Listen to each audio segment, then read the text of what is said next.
As to said, to supervise Thomas, he was incredibly organised and also did everything exactly. We'd have any conversation, it was done for the next meeting. So it was a joy as a supervisor to work with Thomas, it has to be said. So without further ado, I'll hand over to Thomas. Thank you, Joanne, and thanks a lot for the invitation. I am very happy to be back in Galway. It felt like coming home. And I'm happy to present some parts of my research, which was, as you can see, about the immediate legal impact of Article 24 CRPD, so the right to education, in the Federal Republic of Germany. I would first like to give a quick overview over the presentation. So after a quick introduction, I will very briefly explain what I think is inclusive education, but I think as most of you have taken the class already, we can do that quite quickly. And then what I want to discuss is first, in a more abstract way, the potential legal impact of social, economic and cultural rights, because the right to education belongs to these rights, and I think it's important to know which potential legal impact these rights can have, before we can then come to the concrete legal impact of Article Article 24 CRPD in Germany. I think there are two main elements of this right that are immediately applicable. This is the right to reasonable accommodation and the right to access mainstream education. Yes. So for the introduction, I would just try to quickly explain why I took this subject and why I think it's interesting. So it's actually three parts. It's about inclusive education in Germany and about the immediate legal impact. So, problem?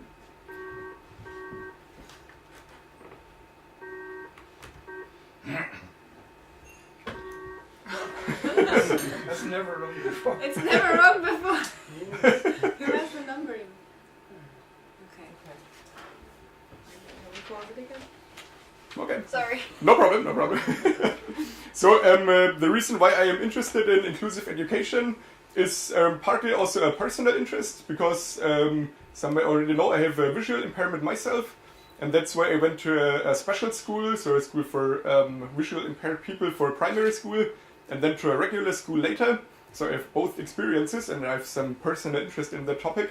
And furthermore, I think it's a very important part of human rights, because education is not only about intellectual progress, but also about your socialization and your place in society. And thirdly, I think it was interesting to write about that at the moment because of the CRPD. And there is a big discussion about that in Germany, how to implement that, as well as politicians and the public, and also some judgments about it, what the CRPD actually means, this right to education. And that's why I think it was interesting to do some research about that. I took Germany, obviously, probably you recognized my German accent already. So I studied law in Germany, and so I know the legal system. But not only that, I think it's also of general interest to look at a country like Germany, which has many special schools and puts lots of efforts and lots of money into that system, and is quite rich in resources. And so the problem is actually not the money, but nevertheless many NGOs and DPOs would say that there are human rights violations of the right to education of people with disabilities in Germany. And I think that's why it's interesting to examine the situation in Germany. And I wanted to write about the immediate legal impact in contrast to the progressive realization elements, because, as I said, I studied law, and I think it's these are the elements that are more important at the moment before German courts, because you always need an individual violation to go to a German court and base any claim on that. And that's why that's easier to base them on the immediately applicable elements. But I will come back to that later.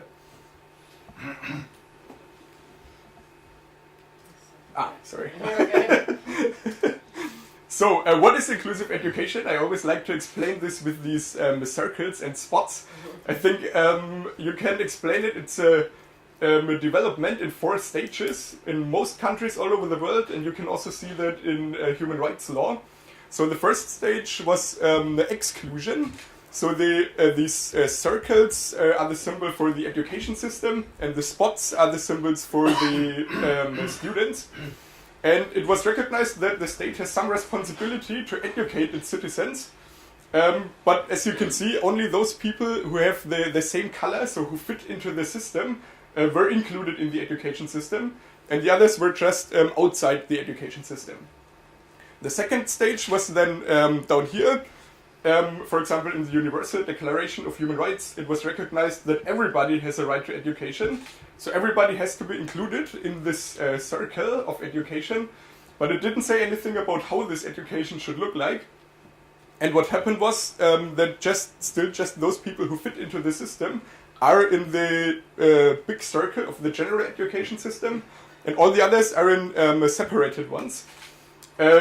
Which is not only about people with disabilities, but also maybe ethnic minorities or women were sometimes separated from the general education system.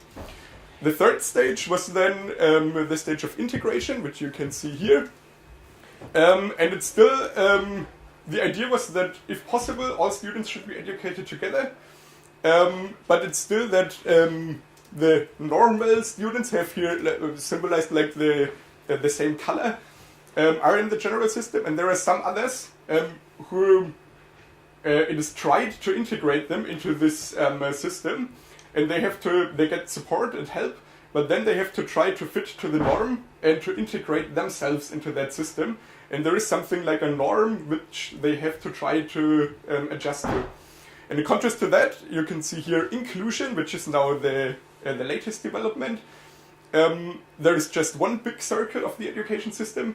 And I think the biggest difference to integration is that all the students have different colors. So inclusion says that it's actually not true that there is something like a norm and that all students usually learn like that, and then there are some others who need other help. But it recognizes that every student is actually different and has different strengths and weaknesses. And that's why you need a completely different education system. And in this system, you could educate all the students with disabilities as well. So this is just quickly the idea of inclusive education. Probably you already discussed that in class. Now, the potential legal impact of social, economic, and cultural rights. As you know, there are also two different covenants, the covenant on civil and political rights and the covenant on social, economic, and cultural rights. And usually, these social, economic, and cultural rights do only have to be achieved progressively, which means step by step. This does not mean that states just can do nothing and say, we'll see, when we have the resources, we will do something. You can monitor that. For example, the duty to take steps is immediately applicable as well. So if a state would do nothing to implement an inclusive education system, this would be a violation. And the state has also been able to show progress when establishing this inclusive education system. But it's not immediately applicable, so the state doesn't have to, when it ratifies the CRPD, there doesn't have to be an inclusive education system the next day, but it can only be achieved progressively, which makes sense actually, I think. But nevertheless, what I argued in my dissertation is that there are some obligations, some elements of the right to education that are immediately applicable. And I think there is a consensus about that in human rights law now. The commissions and other committees always say that. And now in the CRPD, the first time it was in a legally binding treaty that the states agreed on that. When you have a look at Article 4, Paragraph 2 CRPD, it says that these social, economic, and cultural rights only have to be achieved progressively without these parts that are immediately applicable under international law. And so the German courts still say that there can't be any individual rights because it only has to be achieved progressively. But I think it's quite clear that you can't say that because the CRPD explicitly says that there are immediately applicable elements. And what I thought was important and what I did in my thesis was to identify those elements of the right to education that are immediately applicable and to try to find out what this actually means for the legal situation in Germany.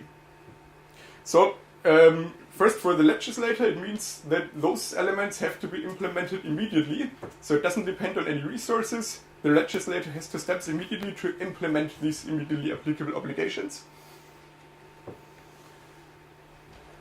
And also the administration and the courts have to apply them immediately, either directly or indirectly. I will come back to that later. So direct application would mean that you can base a claim on the international law treaty directly. And so you can go to a German court and say, I have a right in Article 24 CRPD. And so please say that I have this right. And the indirect application would mean that you base your claim on domestic law. But you say this domestic law has to be interpreted in a different way now because of the CRPD, and this is the higher law, and that's why all the courts and the administration have to interpret the domestic law in light of the CRPD. So this is the potential legal impact, and we can now come to the concrete legal impact I think Article 24 should have in Germany. The first element is the right to reasonable accommodation. What are reasonable accommodation? I guess you discussed that in class already, so maybe we can make that shorter. There's this definition in Article 2 CRPD. I think it's quite clear that this right is immediately applicable as well. So the courts would argue about that as well, but the CRPD explicitly says that the denial of reasonable accommodation is a discrimination. And it is generally acknowledged that the non-discrimination provision is immediately applicable.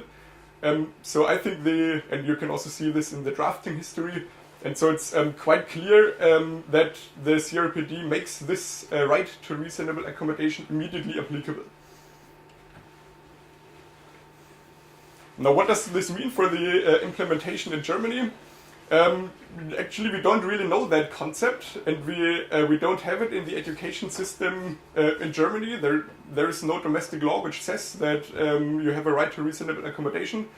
But of course, there are many specific laws. Like, for example, if you have some problem to read properly, you will need extra time in an exam, and this would be a reasonable accommodation. And then we would have a specific law that says who has this and this problem would get this and this extra time in the exam. So there are many specific laws. And you could say maybe altogether they would cover everything the CRPD would ask for as reasonable accommodations. But nevertheless, I would argue, and also the German monitoring body for the CRPD argue, that we nevertheless need this general clause that everybody has a right to reasonable accommodation. Just to cover those cases that are not covered by the specific legislation. And furthermore, I think that such a general clause would also be important to change the thinking of the schools and the administration, so that when a student with a disability comes to a school and wants to access that they don't say we can't do that at the moment, so maybe you cannot access the building, but they have to think, what can we do? And is there any reasonable accommodation, how we could enable the student to access the school? And then, as long as it is not an undue burden, they would have to do that. And that's why I think just for the thinking, it would maybe be important to include this into German legislation as well. And you could also argue that this provision is directly applicable. This is also what I wrote about in my dissertation, because I would say it's concrete enough and self-executing, and then you could say, as long as the German legislator did not implement it into domestic law, the courts have the duty to apply Article 24 CRPD directly, and you could base a claim on the CRPD directly. But so far the German courts didn't follow that argument. Yes, maybe if they read.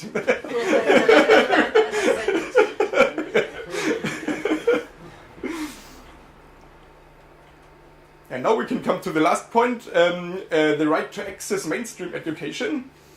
I would argue that this right is also immediately applicable under the CRPD, because the CRPD doesn't just say the states have to implement an inclusive education system. This is Article 24, paragraph 1. But when you have a look at paragraph 2, A and B, this makes quite clear that this right to access a regular school should be immediately applicable.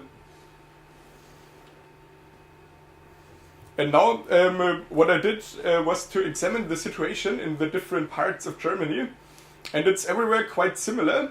At least now, after the CRPD was ratified 4 years ago, most parts of Germany have this right now.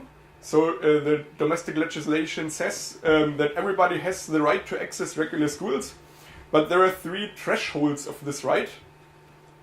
The first one is the best interest of the child. The second one is the threshold of the rights of others. And the third one is the threshold of the available resources. And what I did in my dissertation was to examine whether these thresholds that you can find in the domestic legislation are in compliance with the CRPD or not. And if they are in compliance, how this indirect application of the CRPD would influence the understanding of these thresholds.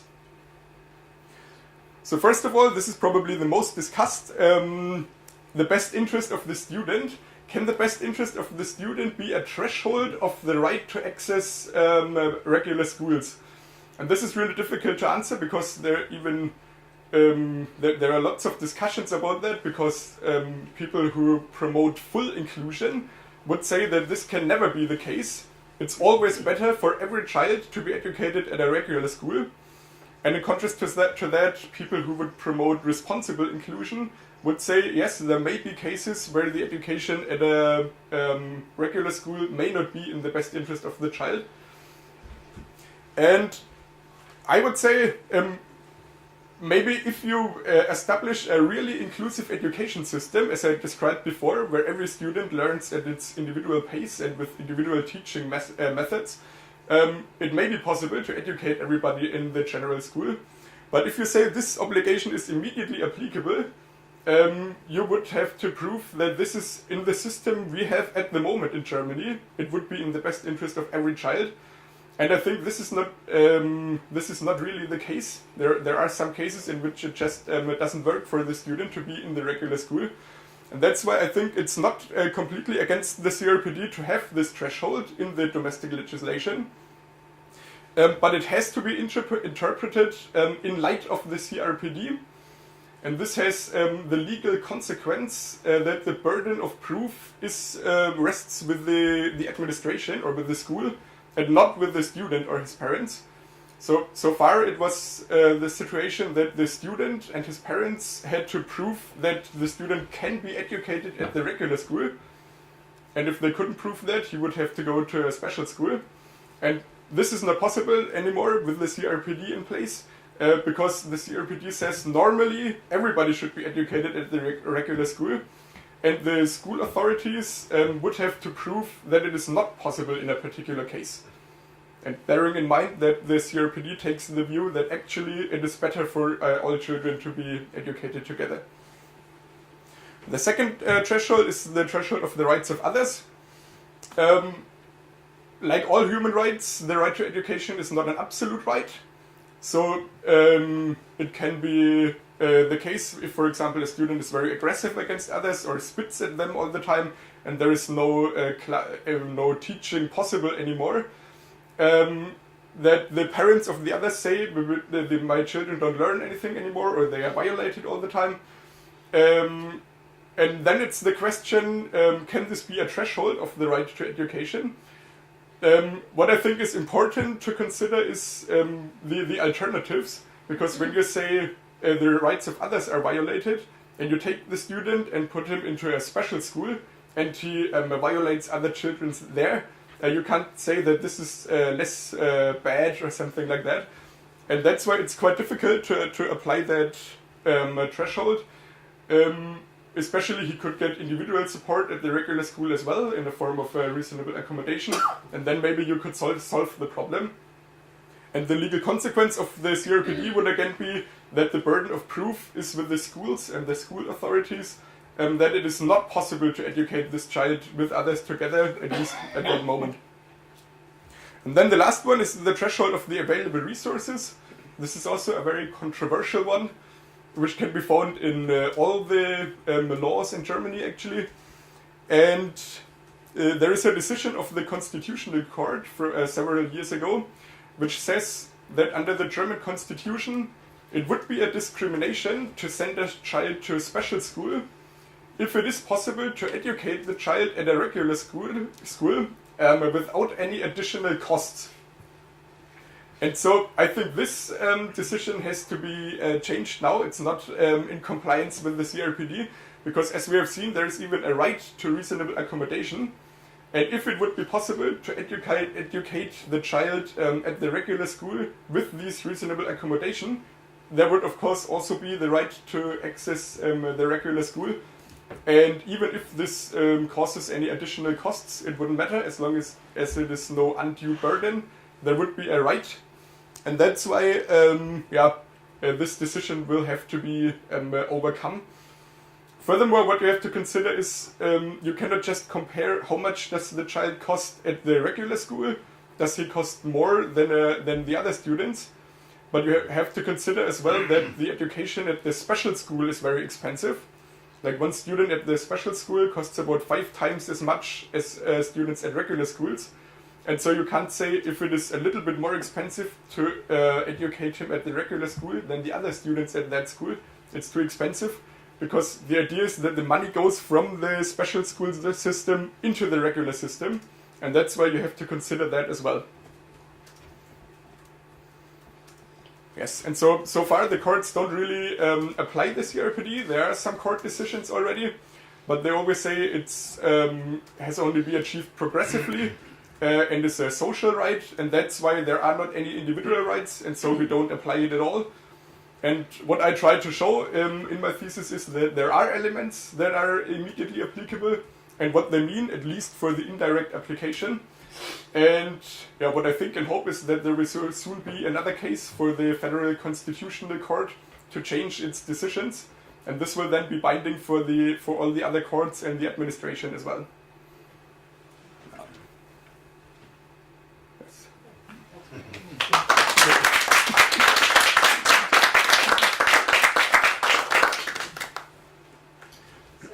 Questions, maybe? Or do you want to develop? Inclusive education.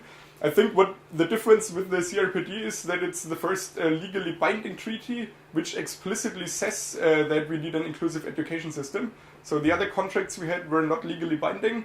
And for example, in the CRC or also in the Covenant on Social, Economic and Cultural Rights, they just talk about integration, and then the committee sometimes talks about inclusion. But this is the first time that states really agreed in a legally binding treaty on an inclusive education system. And at least in Germany, the discussion really started with the CRPD. So before that, there was also some people tried to go to regular schools, and of course it was possible. So I went to the regular school before the CRPD was ratified, but these were very not many cases, and this really changed now with the CRPD. It has been resulting. And you have a second question? The second question, you mentioned the 5% special schools, so special education is 5 times expensive as compared to inclusive education. No, as compared to a student without disabilities at a regular school. And so how, how we can justify it? Do you have some kind of research how we can say it? I think it's very interesting, I think it's also different between the different school types. So there are 9 different special schools in Germany, like for the blind and for the deaf and for physically impaired or intellectual disabled people. And so it's of course not for all of them exactly 5 times as much, but I read this statistic that in average the student at the special school would cost about 5 times as much as a student at a regular school. So you can see there is lots of money in that system. Just I'm wondering if we, talking about the resources, then it's quite cheaper. We claim the inclusive education is very cheaper. Then there might be the chances to be, chances of shortage of resources. Maybe people don't like to invest that much, and then the quality of education might be otherwise. Yeah, there are also studies that say that a really inclusive education system would be cheaper than the system with with the general system and many separate schools. And of course it's difficult to really find that out, because it never happened that a country like Germany with these many different types of special schools changed the complete system. I think at first, during this change, it would be more expensive, definitely, because for some time you need to have both systems at the same time, and this would definitely be more expensive. But there are studies that say that it could be cheaper to have just one inclusive system. Long term. Yeah, does your thesis cover the element of parents and their role in the education, their views on what is going on in Germany? The parents? Yes, that's a good question as well, because the parents are not mentioned in the CRPD. Like in the other human rights treaties, like the CRC, the parents are mentioned in the articles about education. But nevertheless, I would say finally it will be the parents who will fight for these rights, because the children will not go to court themselves, and that's why, of course, the children will claim, the parents will claim the rights for the children. And I think, yeah, in a former version of the CRPD that was discussed, it was also discussed whether there should be a choice for the parents, whether they want their children go to a regular school or to a special school, but this was finally deleted out of the text, and so the parents are not mentioned anymore. Okay. Okay. How your learning will be potential tool to improve the inclusive education for your German? Sorry, can you repeat that? How your learning from Center of Disability Law and Policy, which you learned the knowledge from here, will be a potential tool to improve the whole inclusive education system of your Germany. Yeah, I hope it will. So lots of the research I did, I couldn't have done that without being here for the LLM the year before that. Like we also had this inclusive education class, but also where we always, I think you have to understand all the concepts of the CRPD, also the new understanding of disability, the social model, or the theory of equality of the CRPD, and reasonable accommodation, and we discussed that all over the year. And so I think it was very productive and great for my research to be here. I have a question, which isn't directly concerning your thesis, but given that you, for these purposes, are speaking for the German perspective, do you think that there's a difficulty between the actual convention, the European United Nations Convention, and it's that reality, and the communication of that to the general German public? What should or could be done to improve that? Because I think this is a central issue for all the European countries. Essentially, it's very nice having lawyers discuss these questions, but essentially if we don't get the information out and get people feeling that it is actually relevant to their lives, it matters for nothing. Yes, that's a very good question, and it's really difficult. I think the discussion is sometimes really strange in Germany, because inclusion is very often just understood as now the people with disabilities have to go to regular schools, and that's it. And the progress is just measured in percentages, so how many % of the students with disabilities go to the regular school, but you don't really examine whether they make progress at the school. And what is also not considered is that actually the idea of inclusive education is not even about people with disabilities. When you read the international literature about it, there are many studies about inclusive education which don't even mention people with disabilities, because it's just a completely different education system. Like everybody learns on an individual basis and with individual teaching methods, and there wouldn't be just one class with 30 people and one teacher who teaches them, and they have to learn the same subject at the same time, because everybody has different strengths and weaknesses. And this is actually the main point of inclusive education, which would concern everybody and the whole education and school system. And this is not really discussed in Germany so far. I want to clarify, I'm not suggesting that Germany is particularly bad or has a particular problem.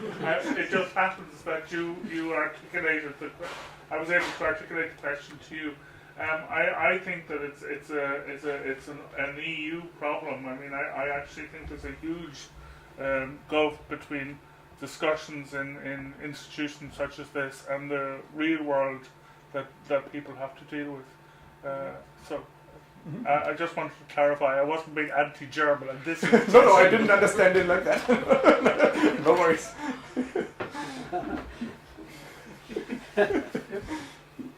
Okay, well, I think we'll leave it at that.